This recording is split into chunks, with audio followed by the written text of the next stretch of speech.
हम देख रहे हैं प्रमुख अंतर्राष्ट्रीय संगठन के बारे में। इंटरनेशनल ऑर्गेनाइजेशन G20 की स्थापना अमेरिका में की गई थी 25 सितंबर 1999 को। G20 की स्थापना 7 देशों ने मिलकर की थी। कितने देशों ने मिलकर की थी इसकी स्थापना? 7 देशों ने मिलकर, जिसके समूह को G20 के नाम से जाना जाता है। स्थापक देश कौन कौन से थे? America, Canada, Britain, Germany, Japan, France और इटली। कौन कौन थे? America, Canada, Britain, Germany, Japan, France और इटली। मुख्य उद्देश्य क्या था G20 का? वित्तीय व्यवस्था, आर्थिक स्थिति में सुधार लाना। पहला सम्मेलन G20 का हुआ था 2008 में। कहाँ हुआ था? USA में हुआ था। और 2022 में कहाँ हुआ था? भारत में। 2021 में इटली में। 2020 में 19 देश और यूरोपीय संघ शामिल है, जिसका प्रतिनिधित्व यूरोपीय परिषद के अध्यक्ष और यूरोपीय केंद्रीय बैंक द्वारा किया जाता है। सदस्य देश भारत, चीन, जापान, रूस, America, Britain, Canada, Brazil, Australia, Italy, Mexico, दक्षिणी अफ्रीका, दक्षिणी कोरिया, तुर्की, इंडोनेशिया, फ्रांस, जर्मनी, सऊदी अरब, अर्जेंटीना और यूरोपीय संघ। तो इस G20 में अब वर्तमान में कितने हैं देश? 19 देश है और यूरोपीय संघ शामिल है इसमें। G20 का मुख्यालय मेक्सिको में है। भारत दिसंबर 2022 को इंडोनेशिया से G20 का अध्यक्ष पद ग्रहण करेगा। किससे करेगा? इंडोनेशिया से। 2023 में पहली बार अध्यक्षता करेगा भारत। किंतु G20 समूह का जो सचिवालय होता है या मुख्यालय वह स्थायी नहीं होता है। G20 समूह के मुख्य मुद्दे क्या क्या है? वित्तीय बाजार, व्यापार, कृषि, रोजगार, ऊर्जा, कर, राजकोषीय नीति, आतंकवाद, भ्रष्टाचार के खिलाफ लड़ाई, जलवायु परिवर्तन, वैश्विक स्वास्थ्य, रोजगार बाजार में महिलाओं की उन्नति, सतत विकास एजेंडा 2030, समावेशी उद्यमशीलता। G20 की बैठक हर साल अलग अलग देशों में आयोजित की जाती है। मुख्य उद्देश्य इसका क्या है? वैश्विक अर्थव्यवस्था में औद्योगिक और विकासशील अर्थव्यवस्थाओं को एक साथ लाने हेतु इसकी स्थापना की गई थी।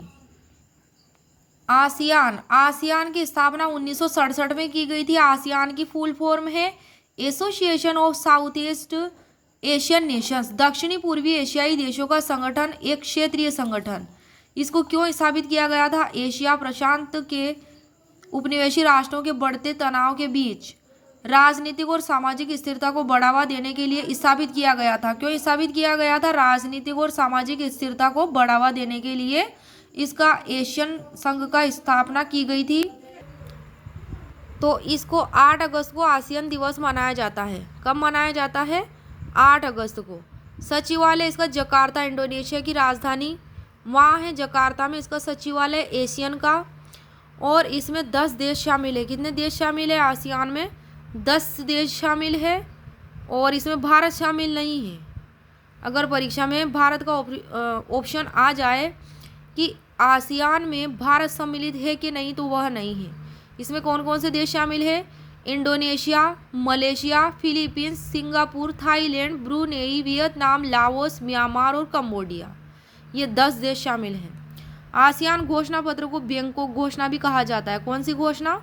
बैंकॉक घोषणा, जिस पर संस्थापक राष्ट्रों द्वारा हस्ताक्षर करने के साथ ही आसियान की स्थापना हुई थी। और आसियान के संस्थापक राष्ट्र कौन कौन से थे? इंडोनेशिया, मलेशिया, फिलीपींस, सिंगापुर और थाईलैंड। ये 5। इंडोनेशिया, मलेशिया, फिलीपींस, सिंगापुर और थाईलैंड। आसियान समुदाय में 3 स्तंभ शामिल है। आसियान राजनीतिक सुरक्षा समुदाय, आसियान आर्थिक समुदाय, सामाजिक सांस्कृतिक समुदाय। स्थापना 8 अगस्त 1967 को बैंकॉक थाईलैंड में की गई थी। कहाँ की गई थी इसकी स्थापना? बैंकॉक थाईलैंड में। किसकी? आसियान की। और उद्देश्य क्या था? क्षेत्रीय शांति और स्थिरता को प्रोत्साहित करना, अपने अपने क्षेत्र की और सामाजिक सांस्कृतिक आर्थिक विकास को प्रोत्साहित करना, हितों में परस्पर सहायता और सहयोग की भावना को बढ़ावा देना ही इसका उद्देश्य था। आसियान का आदर्श वाक्य था एक नजरिया, एक पहचान, एक समुदाय। पहला आसियान शिखर सम्मेलन हुआ था 23-24 फरवरी 1976 को। और कहाँ हुआ था? बाली, इंडोनेशिया में। होस्ट लीडर प्रेसिडेंट सुहार्टो थे। और 38वां 39वां शिखर सम्मेलन 2021 को हुआ था बंदरसेरी बेगवान में। और वहाँ के होस्ट लीडर कौन थे? सुल्तान हसन बोल्किए। 14वां और 40वां और 41वां, 14th और 41 जो 2022 का था आसियान का शिखर सम्मेलन, वो कंबोडिया में आयोजित हुआ था। वहाँ के होस्ट प्रधानमंत्री हुन सेन थे। आसियान का साल में 2 बार आयोजन होता है। कितने साल में 2 बार आयोजन होता है आसियान का? ब्रिक्स, ब्रिक्स 5 देशों का समूह। ब्रिक्स में कौन कौन से देश शामिल है? साउथ अफ्रीका, चाइना, भारत, रूस, ब्राजील, ये ब्रिक्स में शामिल है। 4 देशों ने स्थापना की थी इसकी शुरू में, और साउथ अफ्रीका बाद में इंटर हुआ इसमें 2010 में। तो ब्रिक्स में कौन कौन से देश शामिल थे शुरू में? ब्राजील, रूस, भारत, चाइना, और साउथ अफ्रीका 5वां सदस्य बन के 2010 में शामिल हुआ। ब्रिक्स का प्रथम सम्मेलन है रूस में हुआ था 2009 में। मुख्यालय इसका शंघाई चीन में है। ब्रिक्स का 14वें ब्रिक्स शिखर सम्मेलन का आयोजन चीन में 2022 में आयोजित हुआ था। प्रथम शिखर सम्मेलन ब्रिक्स का 2009 में येकतेरिनबर्ग रूस में आयोजित हुआ था। 13वां 2021 में भारत में ऑनलाइन आयोजित हुआ था। 14वां जो है 14वां 2022 में चीन प्रेसिडेंट शी जिनपिंग द्वारा बीजिंग में आयोजित हुआ था। ब्रिक्स के क्या उद्देश्य थे? शिक्षा में सुधार लाना, आपस में राजनीतिक, आर्थिक और सुरक्षा से जुड़े मामलों में सहयोग करना, विकसित और विकासशील देशों के बीच पुल का काम करना, यूएस डॉलर के अलावा अन्य मुद्रा का उपयोग करना, क्योंकि डॉलर एक प्रमुख मुद्रा है। ब्रिक्स शब्द का पहली बार प्रयोग हुआ था 2001 में, और जिम ओ नील के द्वारा यह ब्रिक का प्रयोग किया गया था। यूनिसेफ, यूनिसेफ की फुल फॉर्म क्या है? The United Nations International Children's Emergency Fund. स्थापना 11 दिसंबर 1946 को हुई थी यूनिसेफ की। हेडक्वार्टर न्यूयॉर्क सिटी यूएसए में। आरंभिक उद्देश्य था द्वितीय विश्व युद्ध में नष्ट हुए राष्ट्रों के बच्चों को खाना और स्वास्थ्य सेवाएं उपलब्ध कराना था इसका यूनिसेफ का। संस्थापक संयुक्त राष्ट्र की महासभा। यूनिसेफ संयुक्त राष्ट्र का स्थायी सदस्य बना था और 1953 में बना था। शांति का नोबेल पुरस्कार मिला था यूनिसेफ को 1965 में, और इंदिरा गांधी शांति पुरस्कार मिला था 1989 को। वर्तमान में यूनिसेफ 5 प्राथमिकताओं पर केंद्रित है: बच्चों का विकास, बुनियादी शिक्षा, लिंग आधारित समानता, बच्चों का हिंसा से बचाव, उनको शोषण, बाल श्रम, HIV एड्स और बच्चों के अधिकारों के वैधानिक संघर्ष के लिए काम करना, इस पे फोकस है। इसमें 190 देश सदस्य यूनिसेफ के। यूनिसेफ एजेंसी है संयुक्त राष्ट्र की। वर्तमान में इस संगठन का नाम है संयुक्त राष्ट्र बाल कोष, United Nations children fund. Old नाम क्या था? संयुक्त राष्ट्र अंतर्राष्ट्रीय बाल आपातकालीन कोष, United Nations international children emergency fund. इस संगठन के नाम से कौन से शब्द हटाए गए हैं? इंटरनेशनल और इमरजेंसी। संयुक्त राष्ट्र महासचिव एंटोनियो गुटेरस ने यूनिसेफ की प्रमुख को नियुक्त किया है कैथरीन रसेल को, जो वर्तमान में भी यही है। कैथरीन रसेल कौन है? यूनिसेफ की प्रमुख है। किसने नियुक्त किया? संयुक्त राष्ट्र महासचिव एंटोनियो गुटेरस ने। सार्क, सार्क भी प्रमुख अंतर्राष्ट्रीय संगठन है जिसे दक्षेश के नाम से जाना जाता है। फुल फॉर्म इसकी है the south Asian association for regional cooperation, दक्षिणी एशियाई क्षेत्रीय सहयोग संगठन दक्षेश। स्थापना 8 दिसंबर 1985 को ढाका में हुई थी। सार्क की संस्थापक देश 7 थे: बांग्लादेश, भूटान, भारत, मालदीव, नेपाल, पाकिस्तान, श्रीलंका, और 8वां बना था अफगानिस्तान। 2005 में इसमें इन्वॉल्व हुआ था सदस्य के रूप में। संगठन का मुख्यालय काठमांडू नेपाल में सार्क का, और इसमें भारत भी शामिल है। ये सारे आसपास के सारे देश इसमें शामिल है, सारे पड़ोसी देश। उद्देश्य था सार्क का दक्षिणी एशिया के लोगों के कल्याण को बढ़ावा देना और उनके जीवन की गुणवत्ता में सुधार करना, एक दूसरे की समस्याओं का मूल्यांकन, आपसी विश्वास और समझ को बढ़ावा देना।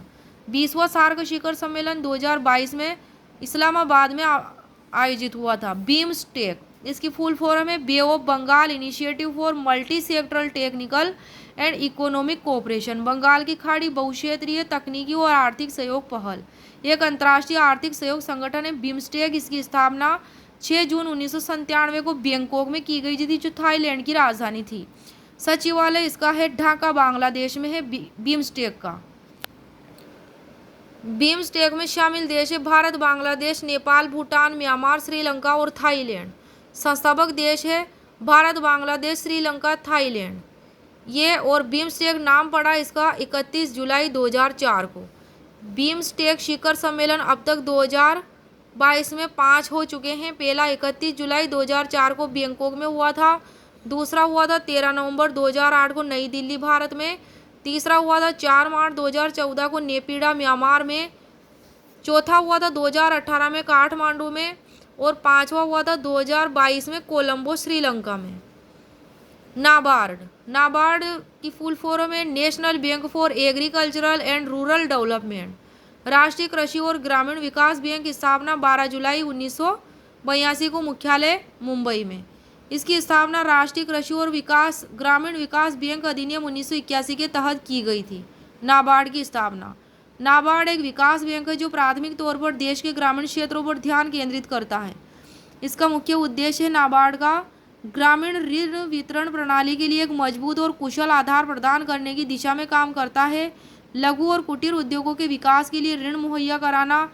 शिवरामन समिति की सिफारिश पर नाबार्ड की स्थापना हुई थी।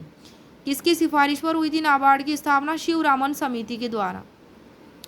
चेयरमैन पहले थे इसके डॉक्टर चिंताला गोविंदा राजुलू। वर्तमान में है इसकी जगह ली है चिंताला गोविंदा राजुलू की। इस जो है इसकी जगह ली किसने? श्री शाहजी केवी ने 7 दिसंबर 2022 को पद ग्रहण किया है।